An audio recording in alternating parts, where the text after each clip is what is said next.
رمضان کیسے ہوا؟ پہلے رمضان کی حیرت انگیز داستان آج کی ویڈیو میں ہم بیان کریں گے۔ Welcome to another episode of قصص القرآن۔ مدینہ اسلام ابھی نیا مضبوط رہا ہے، مسلمانوں کی تعداد کم ہے، وسائل محدود، لیکن ایمان کی طاقت بے مثال ہے۔ اسی دوران اللہ کی طرف سے ایک عظیم حکم نازل ہوا: اے ایمان والو، تم پر روزے فرض کیے گئے، دن میں شدید گرمی، تمہیں عبادت، اور اسی دوران میں اسلام کی تاریخ کا عظیم موقع بھی پیش آتا ہے، جنگ بدر۔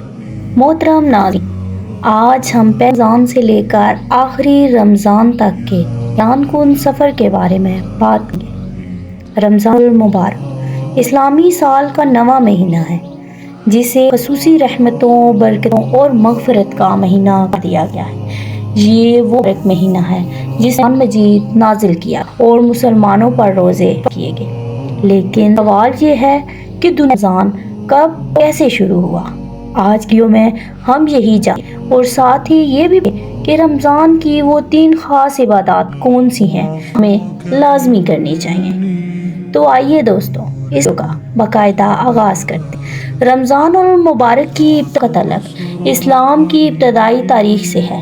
اسلام سے پہلے بھی مختلف روزے رکھنے کا موجود ہے، لیکن اسلام نے اسے ایک مکمل اور منظم کی شکل دی۔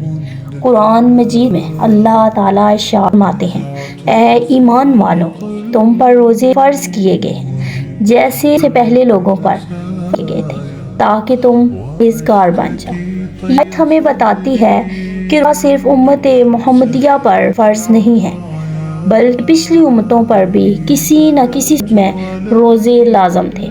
البتہ رمضان المبارک کے روزوں کو اسلام نے پورے 1 مہینے کے لیے مخصوص کیا۔ ناظرین، اسلام میں روزے ہجرت کے دوسرے سال میں فرض کیے گئے۔ اس سے پہلے مسلمان نفلی روزے رکھا کرتے تھے۔ جب اللہ کا یہ حکم نازل تو پورے رمضان کے روزے فرض کیے گئے۔ یہ وہی رمضان تھا جس میں اسلام کی تاریخ کا پہلا موقع جنگ بدر پیش آیا۔ مسلمان تعداد میں صرف 313 تھے، جبکہ دشمن 1000 کے قریب۔ لیکن اللہ کی مدد سے مسلمانوں کو عظیم فتح ملی۔ اسی لیے رمضان کو اور کامیابی کا مہینہ بھی کہتا ہے۔ رمضان کی سب سے بڑی فضیلت یہ ہے کہ اس مہینے میں قرآن مجید نازل ہوا۔ قرآن میں اللہ تعالیٰ ارشاد فرماتے ہیں: رمضان وہ مہینہ ہے جس میں قرآن نازل کیا گیا، جو لوگوں کے لیے ہدایت ہے۔ اسی وجہ کو قرآن کا مہینہ بھی کہا جاتا ہے۔ اب سوال یہ ہے کہ رمضان میں وہ سی 3 عبادات ہیں جو ہمیں لازمی کرنی چاہیے۔ پہلی عبادت ہے روزہ۔ صرف بھوک پیاس کا نام نہیں، بلکہ اپنے نفس، جان اور آنکھوں کو بھی گناہوں سے بچانے کا نام ہے۔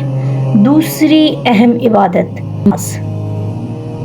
رمضان کی راتوں میں نماز پڑھنا اور نفلی عبادت کرنا ضروری ہے، کہ اسی میں قرآن مجید پڑھا بھی جاتا ہے اور نازل بھی ہوا ہے۔